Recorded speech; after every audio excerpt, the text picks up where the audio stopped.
Oke, assalamualaikum warahmatullahi wabarakatuh. Kembali lagi dengan saya Aji dalam acara kita channel Koas Koplong edisi Kocak Koas Bercakap.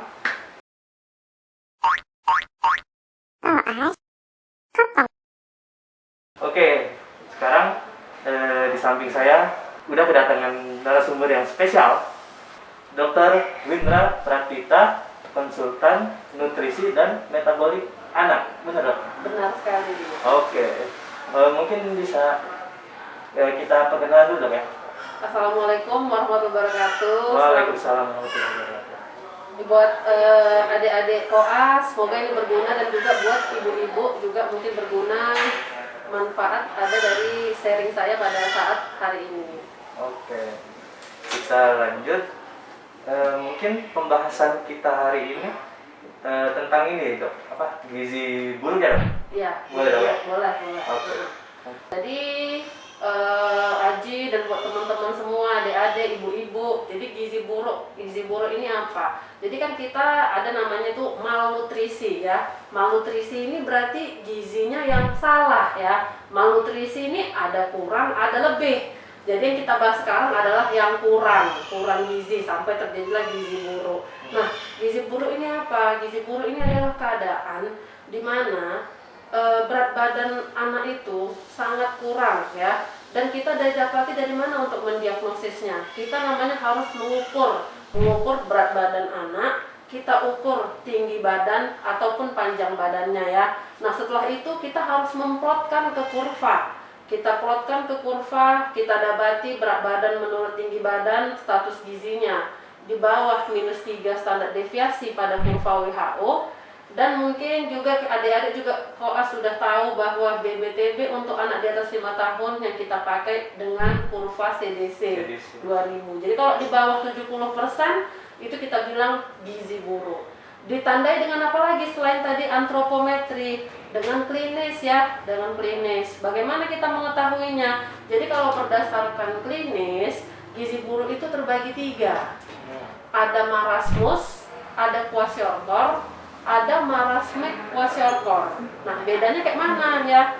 Bedanya kalau marasmus itu anaknya terlihat sangat kurus ya. Jadi kira-kira seperti tulang terbungkus kulit saja. Rambutnya juga jarang-jarang mudah dicabut ya, tidak segar lah gitu istilahnya. Lemak subkutannya tipis ya, otot-ototnya semuanya menonjol. Nah itulah ciri khas dari marasmus.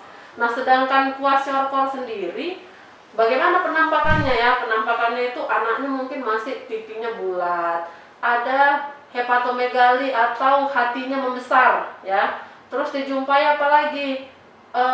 Ada namanya edema, terutama di punggung kaki. Edema itu bengkak di punggung kaki yang kita jumpai.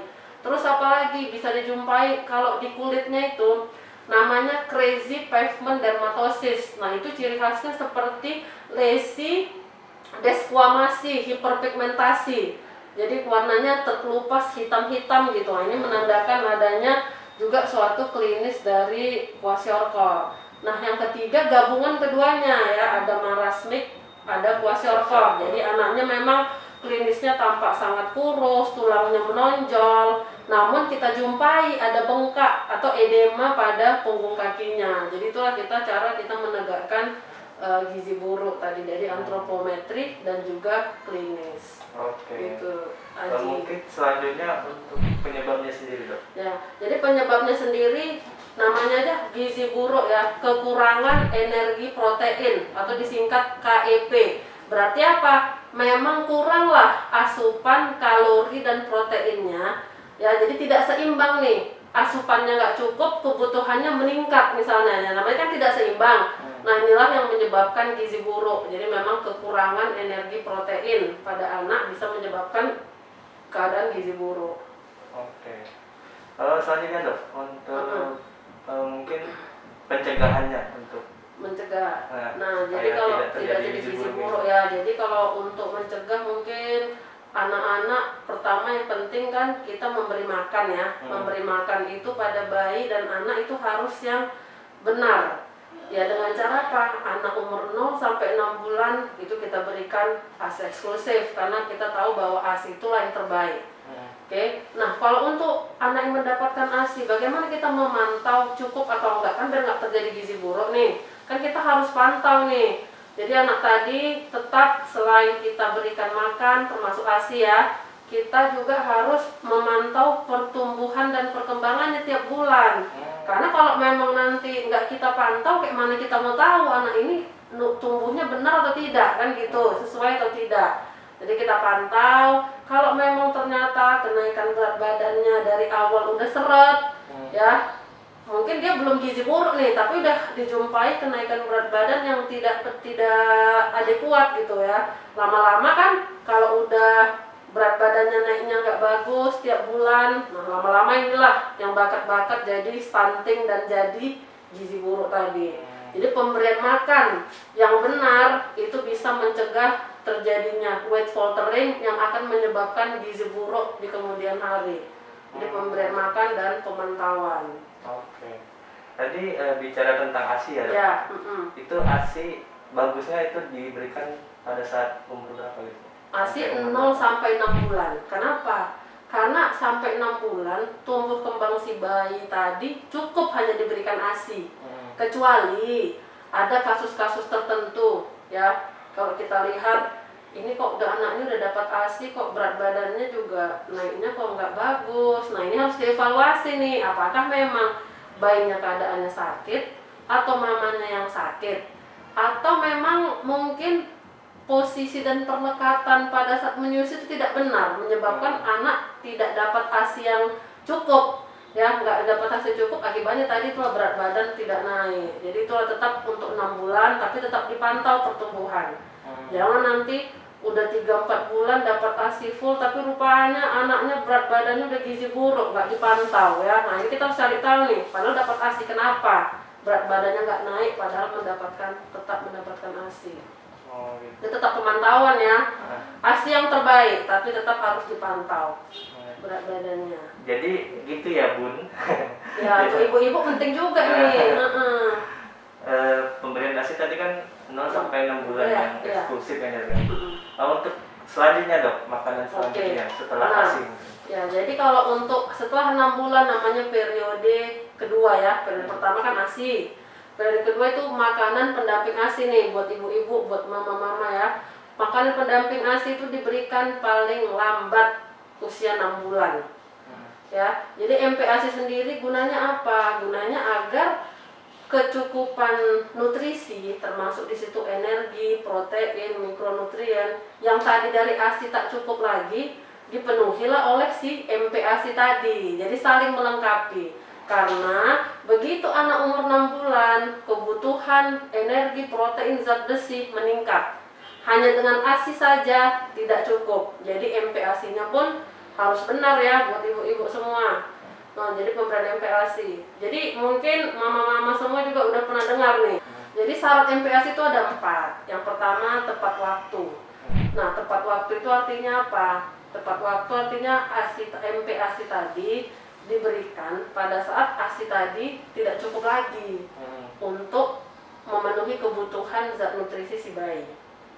Jadi disitulah kita harus memberikan MPASI yang tepat agar terpenuhilah kebutuhan si bayi. Yang kedua, yang pertama tadi tepat waktu ya. Yang kedua adekuat. Adekuat itu artinya secara kualitas dan kuantitas, berarti secara kualitas dan kuantitas jumlahnya harus cukup untuk memenuhi kebutuhan si bayi ya. Kalau dari kualitas apa? Ada makronutrien dan mikronutrien. Jadi makronutrien tadi ada karbohidrat, ada protein, dan ada lemak. Nah itulah harus dipenuhi dalam MPASI. Karbohidrat sumbernya apa? Ada nasi, ada kentang, atau roti, atau mie, atau ubi. Nah itulah sumber dari karbohidrat. Boleh pilih salah satu untuk anak. Kalau protein yang didahulukan adalah yang hewani. Protein hewani tadi apa contohnya? Ada daging ayam, daging ikan, daging sapi, udang, telur. Nah inilah yang didahulukan daripada protein nabati. Yang ketiga tadi lemak, makronutrien. Lemak tadi dari mana? kita dapati dari minyak tambahan, bisa minyak canola, minyak zaitun, ataupun butter atau margarin, diberikan di MPASI si anak agar lemaknya tercukupi. Jadi memang harus seimbang ya, karbohidrat sekitar 50%, protein 10-15 ya, dan juga lemaknya itu sekitar 35% dari kebutuhan total sel kalori si bayi. Itu makro ya. Nah, mikro dari mana? Vitamin, mineral kan memang terdapat juga ya di dalam protein hewani kan, kayak seperti misalnya hati ayam kan protein juga ada zat besinya, mineralnya ya. Jadi kita dapati juga dari protein hewani, juga kita ambil dari sayur dan buah-buahan. Tapi ingat bahwa sayur dan buah-buahan untuk anak 6 sampai 12 bulan hanya sedikit untuk perkenalan, bukan yang menjadi yang utama. Nah, syarat yang ketiga itu aman. Aman tadi harus diberikan makanan yang higienis dan yang bersih lah ya, higienis. Dengan cara apa? Mencuci tangan, misalnya sebelum memberi makan atau mempersiapkan makan anak, karena juga bisa mencegah infeksi ya. Kan tadi kan higienis. Habis itu kita waktu ibunya menyediakan makanan tadi, pisahkanlah yang mana yang matang dan yang mentah, kan itu mencegah penularan infeksi bakteri juga ya yang ada di makanan. Dan yang ketiga, kita harus memasak makanan dengan benar ya, setidaknya di atas suhu 60 derajat. Dan yang keempat, mendinginkan. Misalnya kita masak makanan, kalau makanan tidak langsung dikonsumsi itu harus disimpan di dalam suhu di bawah 5 derajat supaya apa? Kuman tidak tumbuh ya. Kuman tumbuh itu paling cepat di suhu 5 sampai 60 derajat. Jadi kalau makanan dibiarkan di suhu ruangan 2 jam aja, nah, udah berapa ratus ribuan bakteri itu yang tumbuh. Jadi setidaknya kalau tidak langsung dikonsumsi, segera dinginkan atau simpan di lemari pendingin, tidak dikonsumsi. Kalau nggak dikonsumsi langsung misalnya. Tadi udah 3 ya, ibu bunda-bunda, adik-adik semuanya, tepat waktu, adik kuat, aman, dan yang terakhir diberikan dengan cara yang benar. Nah, di sini maksudnya apa? Kita memberikan makan bayi itu harus sesuai dengan rasa lapar dan kenyang si bayi. Itu namanya responsive feeding. Jadi kalau bayi tadi lapar, dia pasti membuka mulut ya, tertarik gitu sama makan. Kalau bayi lebih kecil pasti akan membuka mulutnya kalau diberi dot atau diberi ASI ibunya yang bisa meneteki, dia akan tersenyum. Tapi kalau dia udah kenyang, nah ini tadi dia udah malingkan muka, udah nggak mau lagi buka mulutnya. Terus lagi kalau udah masalah bayi lebih kecil, langsung nutup rapat tidur. Nah ini kan tanda bayi udah kenyang. Jadi jangan dipaksakan lagi. Nah, poin juga diberikan dengan cara yang benar ini adalah basic feeding rule. Nah, basic feeding rule ini adalah aturan makan. Nah, jadi aturan makan yang benar itu ada jadwal, lingkungan, dan prosedur. Jadi kita harus memberikan makan tuh sesuai dengan jadwal ya, 3 kali makan besar, 2 kali selingan ya. Dan kita juga memberikan makan jangan terlalu lama, sampai 1 jam, 2 jam ya, 30 menit saja. 30 menit kita memberikan makan, setelah itu stop pemberian makan, berikan di jadwal berikutnya. Nah, lingkungannya pun harus yang menyenangkan. Misalnya duduk di high chair untuk bayi, atau duduk di meja makan bersama orang tuanya. Karena itu juga adalah proses ya, setidaknya makanan keluarga rame-rame sama mama papa sama kakak-kakak semuanya, bayi tadi belajar ya untuk makan. Jadi yang lingkungan yang menyenangkan. Terus juga kita harus memperhatikan makanan kesukaan makanan si anak ya. Boleh kita pikirkan agar anak tadi lebih tertarik untuk makan. Jangan dipaksa nih, kalau anaknya udah nangis-nangis nggak mau makan, udah 15 menit, jangan dipaksa lagi, stop pemberian makan.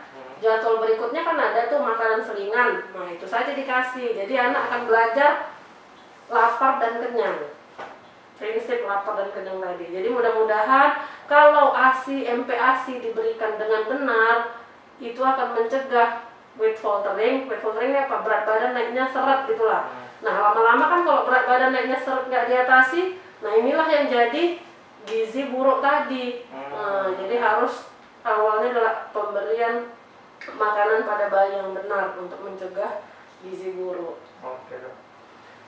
Jadi mungkin kita bahas karena topik utamanya gizi buruk, tapi kita udah nyerempet ke Iya, ASI, ke ASI. jadi mungkin nggak apa-apa kita tuntasin ASInya dulu dok ya. Nggak apa-apa. Jadi tadi mungkin ada kita sambung aja karena kan dia satu kesatuan ya. Memang tadi kan udah dibahas nih ASI sama MPASI, infant feeding ya. Karena memang prinsipnya ya untuk mencegah malnutrisi ya infant feeding yang benar. Iya, kadang bingung juga kita kalau mau kita pisahkan ya. Jadi mungkin banyak pertanyaan tentang ASI gitu. Iya. Untuk ASI ini itu penyimpanan ASI ya. misalnya ASInya deras nih dok. Ya, betul. Ibunya ASInya deras. Itu penyimpanannya di kulkas atau pendingin itu Ya, yang baiknya itu gimana dok? Ya benar-benar. Jadi kan memang banyak apalagi sekarang ibu-ibu bekerja ya. Ibu-ibu bekerja deh bukan pantangan nih ngasih ASI eksklusif. Banyak kok ibu bekerja tetap memberikan ASI eksklusif sampai 6 bulan. Ya dengan cara apa? Kita punya stok ASI di rumah. Jadi ibu-ibu yang menyimpan ASInya di rumah, kalau disimpan di suhu ruangan itu 6 sampai 8 jam tahannya ya. Kalau kan lemari pendingin tuh ada lemari pendingin freezer, ada yang lemari pendingin bawah ya. Kalau di kulkas bawah, di lemari pendingin yang bawah yang biasa itu tahannya 48 jam untuk 2 hari ya. Nah sedangkan di freezer di kulkas atas itu tahannya 3 bulan. Tapi kalau ada freezer khusus hanya untuk ASI itu bisa sampai 6 bulan. Iya, dan ibu-ibu harus juga memperhatikan penghangatannya waktu mau diberikan ke bayi, kan nggak sembarangan tuh ya. Boleh nggak dok dari freezer langsung saya dinginkan di suhu ruangan baru kasih ke bayi? Atau boleh nggak dok dipanaskan di dalam panci? Atau boleh nggak dok dipanaskan di microwave? Nah jadi ada aturannya, namanya itu slow defrost. Jadi yang tadi ASI yang beku dari freezer kan kulkas atas, kita turunkan dulu ke lemari pendingin di kulkas bawah. Nah, setelah sekitar 12 jam itu pasti yang beku tadi sudah cair. Namanya kan slow defrost ya. Nah, yang cair tadilah baru kita hangatkan pakai air suam-suam kuku baru kita berikan ke si bayi. Jadi jangan yang freezer yang lagi beku tadi itu yang kita hangatkan pakai air suam-suam kuku, tapi yang sudah mencair di dalam kulkas bawah, lemari pendingin biasa. Tapi dok kan ada tuh yang alat pemanas ASI itu. Ya, itu alat pemanas susu ya. Alat pemanas susu, tapi tetap harus dicairkan dulu yang beku tadi. Oh, nggak bisa nggak langsung bisa, ya? karena dia sistemnya memang slow defrost. Oh, Ya, kita memang sistemnya slow defrost dalam menghangatkan ASI tadi ya sebelum diberikan ke bayi. Oke dok. Terus mungkin kalau pada bayi prematur itu dok, itu apakah pemberian ASInya ada cara khusus atau gimana gitu dok? Mungkin bisa tipsnya gitu dok. Nah, sebetulnya kalau untuk bayi prematur pada saat awal-awal dia melahirkan, itu memang Allah itu udah menciptakan ASI ibu itu berbeda-beda. Memang pada saat bayi waktu lahir, anaknya prematur, ASI ibu, ASI prematur tadi, komposisinya pun proteinnya semua yang lebih sesuai untuk bayi prematur.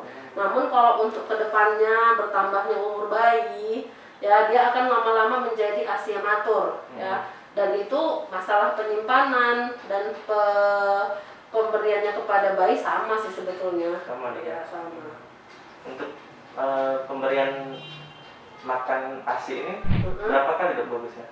Betul. Jadi ASI ini kan namanya ad libitum atau on demand atau semau bayi ya. Jadi kalau untuk ASI kita nggak mengatur berapa harus per jam, harus per 2 jam, per 3 jam, semau bayi. Jadi kalau bayi bangun udah ada nampak rasa laparnya ya, nah itu langsung kita bisa berikan ASInya. Namanya kan ad libitum atau on demand ya, ada jam-jamnya gitu dok? Ya. Biasanya bayi pasti akan terbangun sendiri tuh 1-2 jam, 2 jam, 3 jam pasti dia akan terbangun minta minum. Terus saya pernah dengar dok, kalau yang buat ngasih makan ASI itu katanya diolesin dulu di pinggir. Iya. Jadi untuk mencegah misalnya kalau ada puting lecet, nah salah satu caranya untuk mengatasinya itu tadi lah, oleskan sebelum dan sesudah menyusui. Itu nggak apa-apa dok? Nggak ada masalah. Terus ASI udah nih, Bu. Iya. MPASI tadi mungkin ada tambahan? MPASI yang penting tuh tadi ya ada 4 syaratnya, harus diberikan tepat ya kepada bayi. Terus mungkin yang perlu diingat lagi apa ya, yang penting-penting itu seperti misalnya ini pemberian madu. Pemberian madu itu untuk anak 1 tahun ke atas ya, jadi untuk 1 tahun ke bawah madu tidak dianjurkan. Terus perhatikan juga kalau telur ayam, nah itu harus dimasak dengan benar supaya salmonella juga mati ya.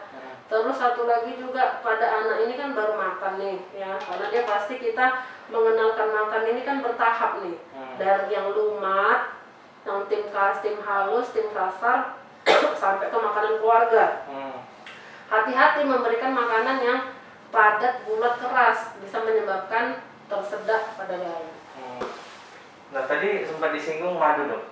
Jadi ada beberapa kepercayaan bahwa pemberian madu atau kurma setelah lahir itu banyak dilakukan di masyarakat, Dok. Iya, benar, pendapat dokter gimana, Dok? Iya benar, itu kan hanya kepercayaan ya. Sebetulnya kita tidak perlu memberikan madu ataupun kurma pada saat bayi baru lahir. Berikan apa? ASI, karena ASI lah yang terbaik untuk bayi kita. Oke. Ini saya nyontek ke PA, Dok, ya. Oh silakan. Karena banyak pertanyaan gitu, Dok. Iya. Namanya juga kopong kan, Dok. Jadi haus akan ilmu gitu kan. Mantap. Nah, untuk tanda kesiapan dari bayi, Dok, untuk menerima MPASI itu bagaimana, Dok? Jadi memang kan kalau kita mau melihat anak ini siap atau tidak menerima MPASI, kita harus lihat secara psikologis dan juga secara fisiknya apakah siap atau tidak ya. Secara psikologis itu anak udah mulai tertarik untuk makan. Pasti nanti ibu-ibu sering bilang, "Dok, anak saya kalau lihat makanan itu, Dok, matanya langsung buka mulut." Nah ini kan tanda udah tertarik untuk makan ya. Dia juga lebih eksploratif.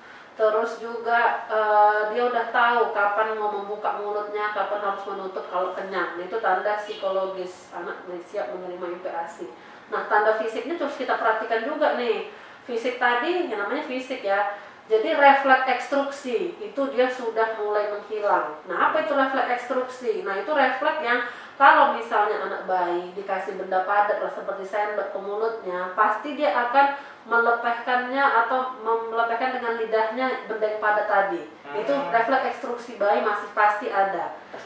Di atas 4 bulan ke atas, nah refleks ekstruksi tadi sudah mulai menghilang. Jadi kita sudah bisa mulai mengenalkan makanan padat ya, salah satu kita berikan sendok saat kita suapin. Jadi itu refleks ekstruksi sudah mulai hilang. Terus kita lihat apakah kepala bayi sudah tegak. Ya, kalau kepala bayi belum tegak, misalnya karena ada penyakit neurologis atau penyakit lain lah, keterlambatan perkembangan motorik, misalnya aja dia kayak gini. Nah, kalau kita menunduk, coba Aji nunduk, nelan, enak apa enggak? Enggak enak.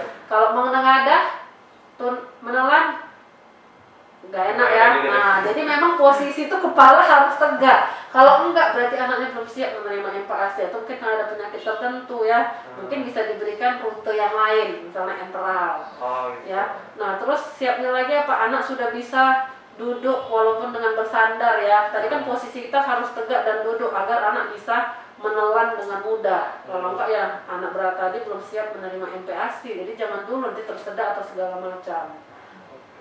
Mungkin itu Ji. Oke, jadi gitu ya, Bun. Iya, untuk ibu-ibu. Selanjutnya pertanyaan dari para bunda-bunda yang di luar sana.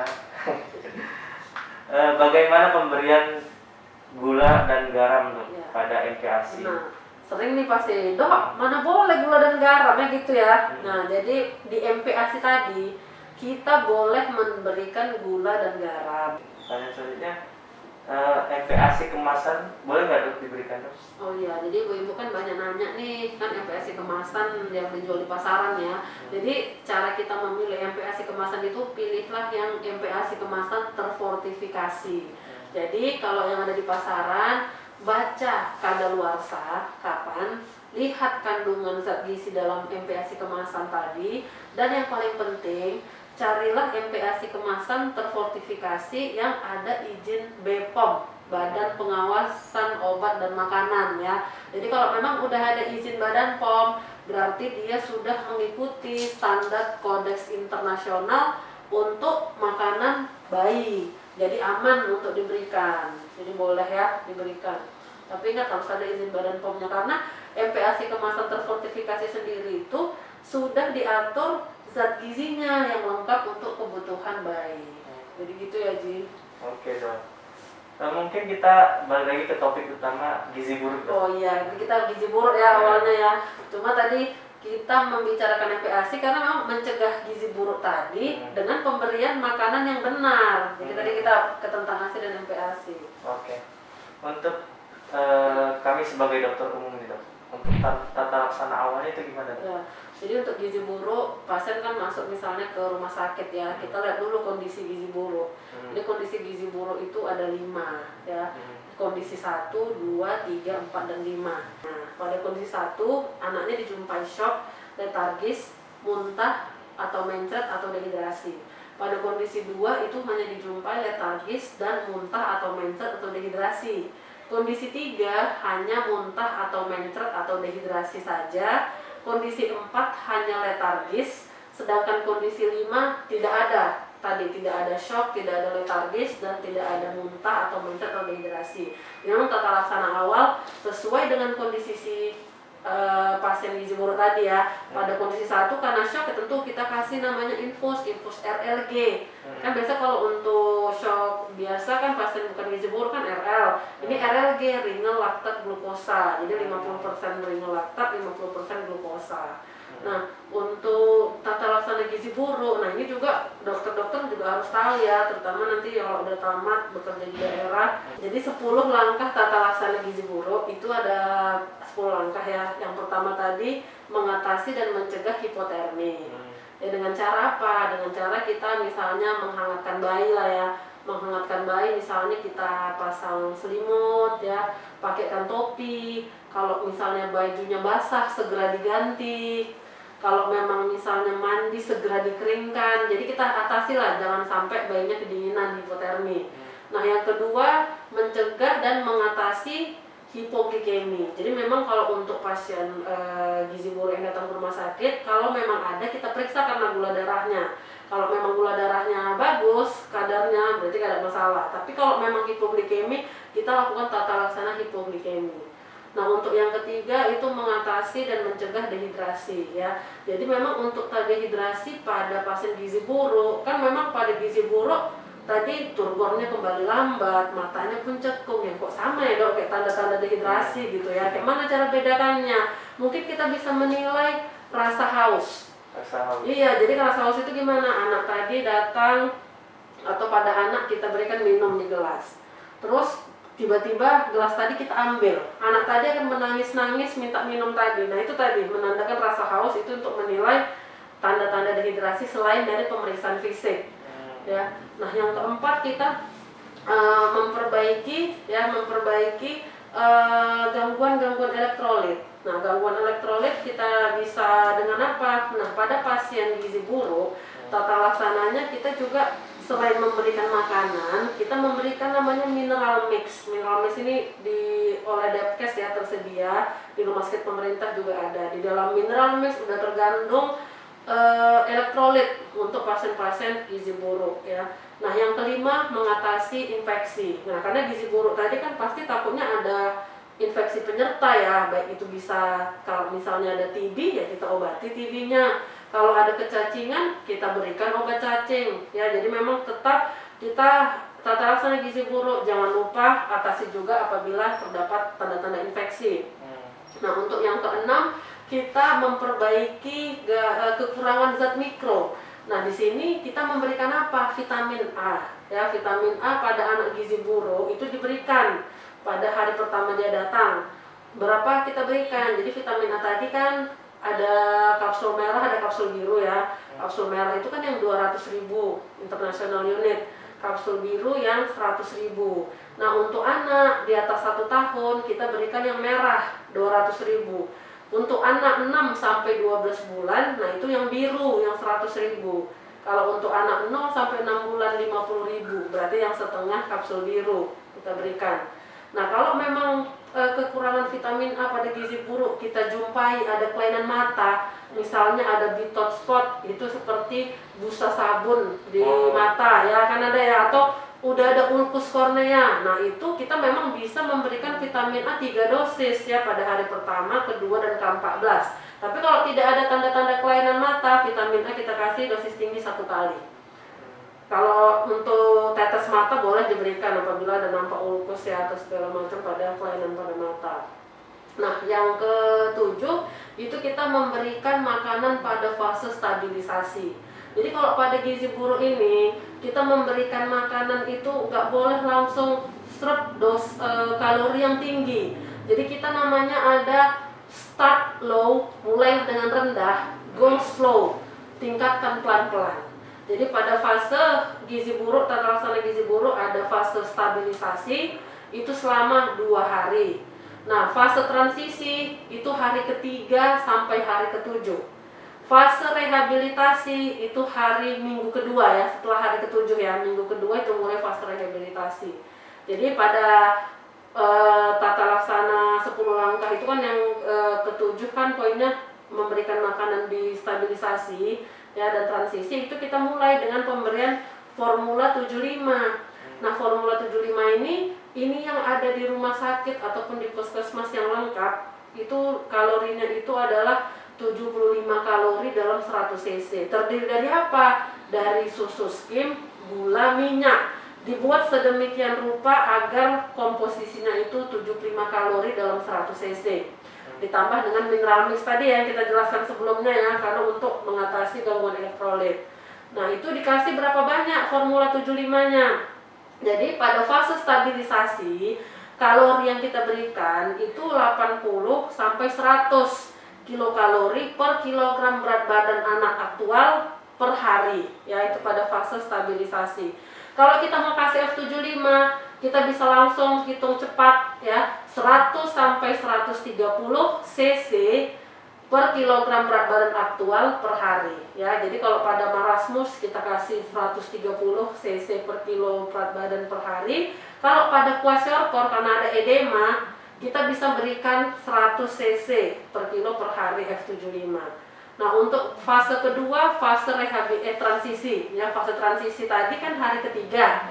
Itu kita mengganti formula 75 tadi ke formula 100. Nah, formula 100 tadi 100 cc dalam 100 kalori dalam 100 cc ya. Jadi 1 cc 1 kilokalori. Terbuat dari juga susu skim, gula, dan minyak. Di situ proteinnya sudah meningkat yang lebih tinggi daripada F75. Nah, kita berikan sampai hari ke-7, kita naikkan dosis volume dari formula 100 sampai ke langkah ke-8 memberikan makanan di fase rehabilitasi. Itu kita berikan dengan kalorinya itu 150 sampai 200 kilokalori per kilogram berat badan aktual per hari ya. Jadi memang target kita adalah 200 kilokalori per kilogram berat per hari. Jadi nggak boleh begitu pasien datang langsung diberikan 200 kilokalori kali berat badan. Kita tadi mulai dari 80 sampai 100 tadi ya. Kenapa dok? Kenapa tidak langsung? Kita harus start low go slow tadi untuk mencegah refeeding syndrome. Nah, refeeding syndrome tadi terjadi karena memang anak tadi sudah gizi buruk, udah kelaparan jangka panjang ya, starvation yang lama. Nah, itu tadi kalau kita memberikan makanan terlalu cepat, terlalu tinggi kalori, protein, akan terjadi gangguan metabolisme tubuh. Akibatnya anaknya bisa hipokalemi, hipomagnesium, ataupun bisa edema. Jadi memang kita harus memulai dengan pelan-pelan ya, mengikuti fase-fase tadi dalam pemberian makan pada gizi buruk. Nah, untuk yang langkah ke-9 kita memberikan stimulasi tumbuh kembang. Tadilah mamanya kita ajarin untuk mengajak anaknya tetap bermain berstruktur ya. Di situ juga anak mungkin bisa diajak bermain bersama ya, atau mungkin dirangsang perkembangan motoriknya yang tadinya terlambat. Nah, yang ke-10 kita menyiapkan kalau anak ini mau dipulangkan. Ya, dengan cara apa? Kita pastikan ibunya sudah bisa nggak di rumah menyiapkan makanan di rumah. udah bisa nggak ibunya mengurus anaknya di rumah yang tadinya dia diurus di rumah sakit ya. Jadi kita persiapkan kesiapan ibunya untuk merawat anaknya yang gizi buruk di rumah. Nah, untuk ujung-ujungnya, apabila tercapai kalori di fase rehabilitasi, anak udah mulai mau makan nih. Kita bisa memberikan makan biasa 3 kali, dengan susu mungkin sekitar 3 kali. Jadi itulah kira-kira secara garis besar tata laksana gizi buruk. Oh iya, satu lagi nih, kita mau tahu nih, anak tadi gizi buruk ya, sudah kita kasih nih tata laksana.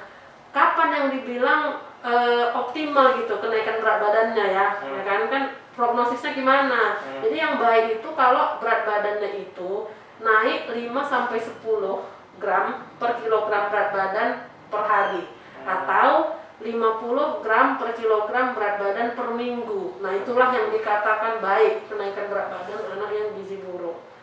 Mungkin itulah sekitar secara ringkas lah 10 langkah tata laksana gizi buruk.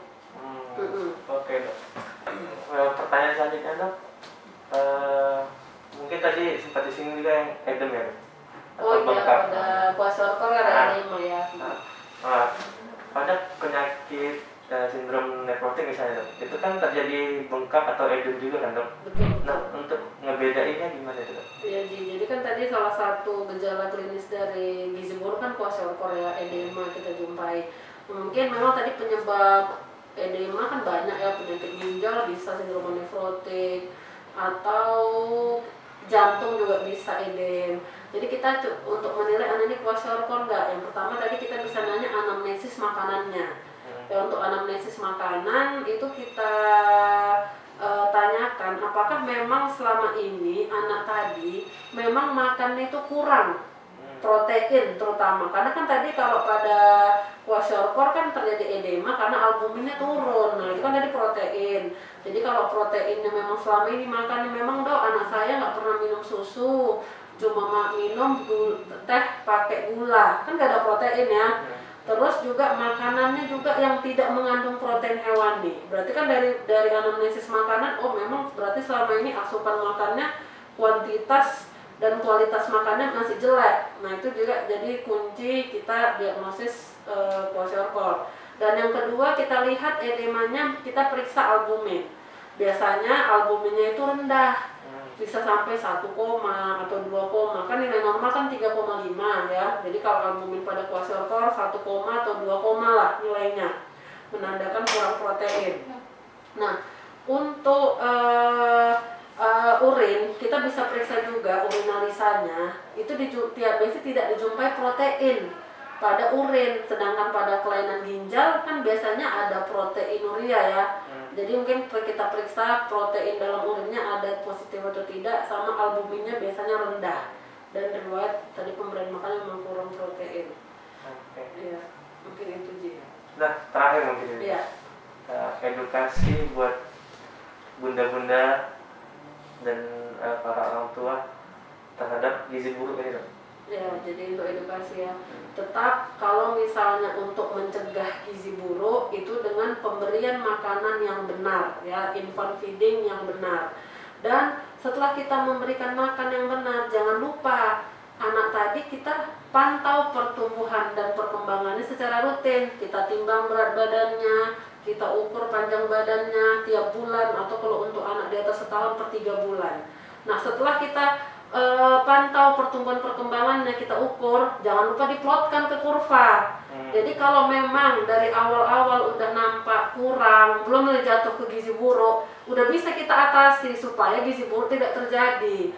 Jadi dari awal udah nampak berat badan naiknya seret, langsung kita tata laksana gizi, nutrisi agar tidak terjadi gizi buruk. Jadi pesannya itu tetap memberikan infant feeding atau pemberian makan yang benar, mulai dari ASI eksklusif diteruskan dengan MPASI yang benar.